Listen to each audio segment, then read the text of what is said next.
Hello everyone. आज के video में हम लोग डिस्कस करने वाले हैं न्यू प्रॉफिट शेयरिंग रेशियो के कैलकुलेशन को। और इस वीडियो में हम लोग देखेंगे कि न्यू प्रॉफिट रेशियो किसे कहा जाता है और न्यू प्रॉफिट रेशियो का गणना करना हम लोगों के लिए क्यों आवश्यक हो जाता है। तो हम लोग सबसे पहले देखेंगे कि नया लाभ विभाजन अनुपात किसे कहा जाता है।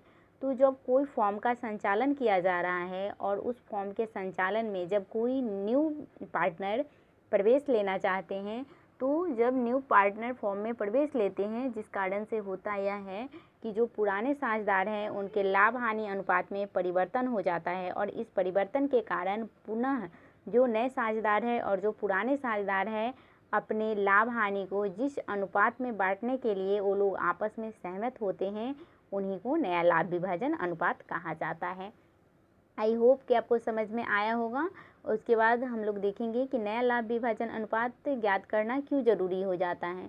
तो जब कोई नए साझेदार का फॉर्म में प्रवेश होता है, जिसके कारण जो फॉर्म के पुराने साझेदार हैं उनके लाभ हानि अनुपात बदल जाते हैं, क्योंकि पुराने साझेदार अपने हिस्से में से कुछ भाग नए साझेदार को दे देते हैं और नए साझेदार के लाभ विभाजन अनुपात ज्ञात करना आवश्यक हो जाता है।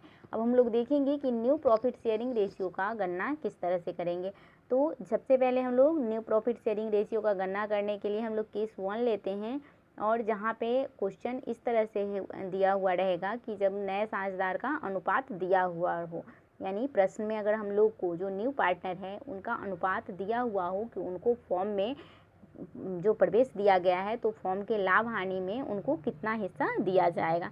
तो इस तरह का जब प्रश्न में दिया हुआ रहेगा तो हम लोग क्या करेंगे न्यू प्रॉफिट शेयरिंग रेशियो का गणना करने के लिए कि सबसे पहले जो फॉर्म का संपूर्ण लाभ है, यानी फॉर्म के पूरे लाभ को हम लोग 1 मान लेंगे और इस संपूर्ण लाभ में से यानी 1 में से जो नए साझेदार हैं उनका दिया जाने वाले हिस्सा को हम लोग माइनस कर देंगे, यानी 1 में से माइनस कर देंगे जो पार्टनर है उनका हिस्सा, न्यू पार्टनर के हिस्सा को, और जो भी हिस्सा बचेगा वह पुराने साझेदार के जो उनके पुराना रेशियो है उनमें हम लोग बांट देंगे। अब चलिए यहाँ पे हम क्वेश्चन के माध्यम से समझेंगे तो और भी ज़्यादा क्लियर होगा। अब देखिए बच्चों, यहाँ पे क्वेश्चन है कि Ram and Shyam are partner. यहाँ कहा जा रहा है कि राम और श्याम क्या है, पार्टनर है एक फॉर्म में और sharing profit and losses in the ratio of 2:1। अब यहाँ बोला जा रहा है कि राम एंड श्याम एक फॉर्म में पार्टनर हैं और वह अपने प्रॉफिट एंड लॉस को 2:1 के अनुपात में बांटते हैं। आगे देखिए, आगे क्या कहा जा रहा है क्वेश्चन में कि Sudhir is to be admitted, और सुधीर एक न्यू पार्टनर के रूप में फॉर्म में प्रवेश लेता है और उसे फॉर्म में 1/4 हिस्सा दिया जाता है लाभ में से। तो calculate the new profit sharing ratio. अब तो यहाँ पे हम लोग को गणना करना है नया लाभ विभाजन अनुपात। तो हम लोग कैसे बनाएंगे इस क्वेश्चन को, तो जो भी हम लोग क्या पढ़े हैं थियोरेटिकल पार्ट में कि जो भी फॉर्म है उसका पूरा प्रॉफिट 1 मान लेंगे और 1 में से जो न्यू पार्टनर जो सुधीर है इस क्वेश्चन में उसके हिस्सा को घटा देंगे। तो यहाँ 1 में से हम लोग 1/4 जो कि सुधीर का हिस्सा है इसको माइनस किए तो हम लोग का 3/4 आया, और यह जो 3/4 आया यह राम और श्याम का हिस्सा है। और अब हम लोग क्या करेंगे कि इस हिस्से को जो ये न्यू रेशियो आ गया राम एंड श्याम का, ठीक है, मतलब पहले तो उनका रेशियो कितना था, पहले यहाँ पे क्वेश्चन में उनका पुराना रेशियो कितना था 2:1 था, यहाँ पे क्वेश्चन में 2:1 था, लेकिन जब इसमें से जो न्यू पार्टनर है उनका हिस्सा 1/4 दिया गया तो अब इनका हिस्सा 3/4 आया। अब 3/4 को ये दोनों आपस में बांटेंगे अपने पुराने लाभ विभाजन अनुपात में। तो हम लोग क्या करेंगे कि जो भी राम एंड श्याम का यहाँ रिमेनिंग आया है प्रॉफिट, इसको मल्टीप्लाई कर देंगे राम और श्याम के जो पुराना लाभ विभाजन अनुपात है, यानी 2:1 के अनुपात में इसको गुना कर देंगे, ठीक है, 2:1 में। तो 3/4 को हम लोग मल्टीप्लाई करेंगे 2/3 से तो 1/2 आ जाएगा।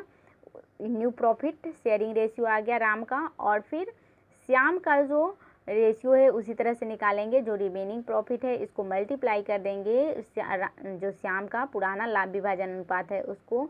तो यहाँ पे हम लोग का 1/4 आ जाएगा, श्याम का 1/4 आ गया न्यू प्रॉफिट शेयरिंग रेशियो।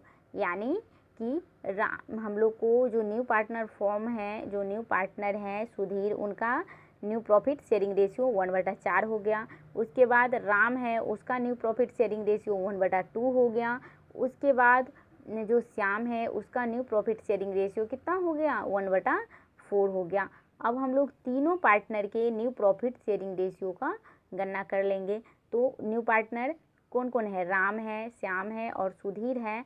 ये तीनों पार्टनर के न्यू प्रॉफिट शेयरिंग रेशियो कितना है, तो राम का 1/2 आया है। अब देखिए जो राम है उसका कितना है, तो राम का 1/2 है। उसके बाद जो श्याम है उसका कितना है, 1/4 है। उसके बाद जो सुधीर है वह न्यू पार्टनर है, तो वह कितना हिस्सा उसको दिया जाता है, तो 1/4 दिया जाता है।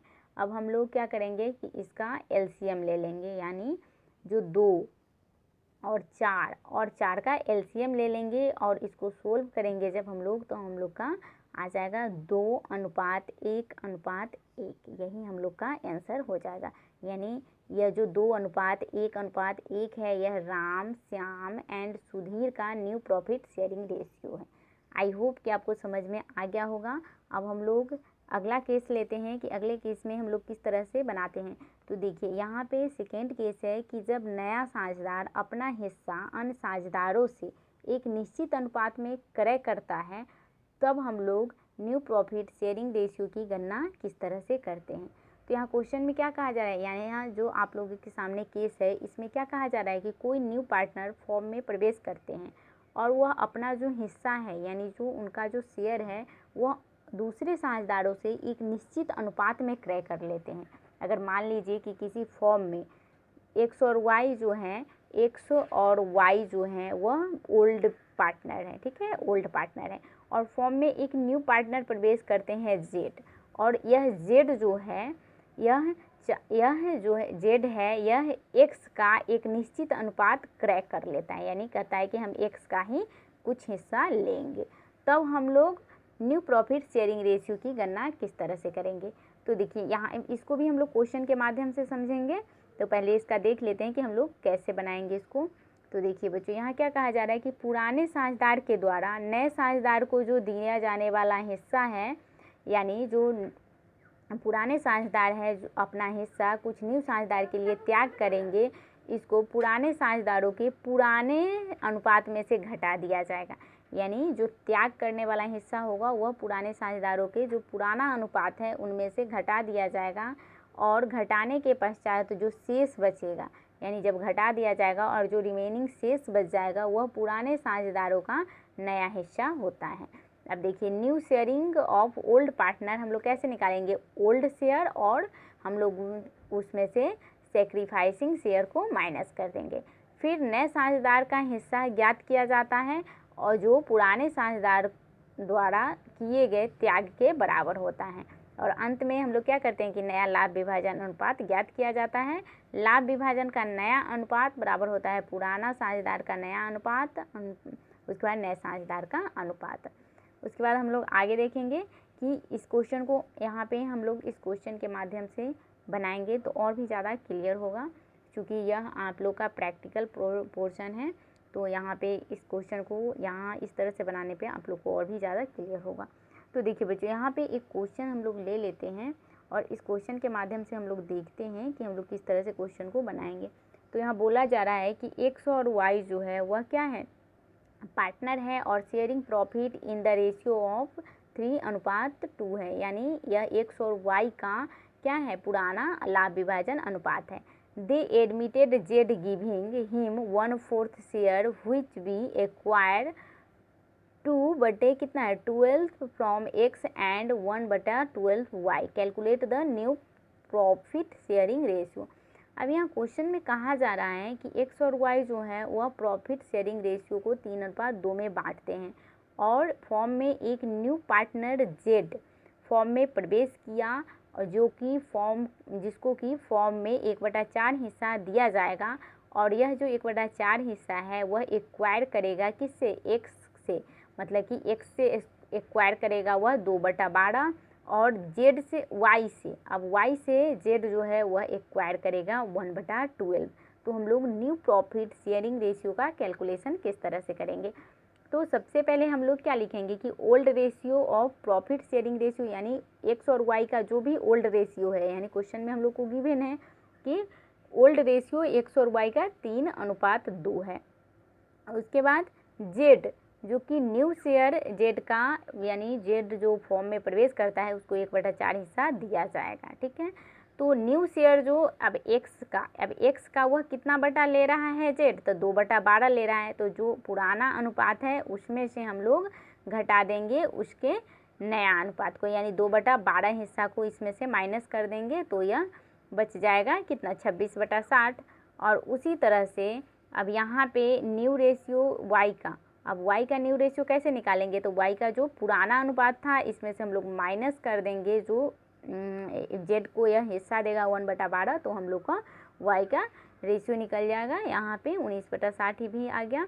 उसके बाद देखिए, उसके बाद क्या है कि new ratio of profit sharing of X Y और जेड। अब एक्स और वाई जेड का हम लोग का पता चल जाएगा। अब हम लोगों को पता है कि जेड का न्यू रेशियो कितना है, तो 1/4 है, और एक्स का हम लोगों ने निकाल लिया कि 26/60 है, और वहीं पे जो y है इसका भी हम लोगों ने निकाल लिया 19/60 है।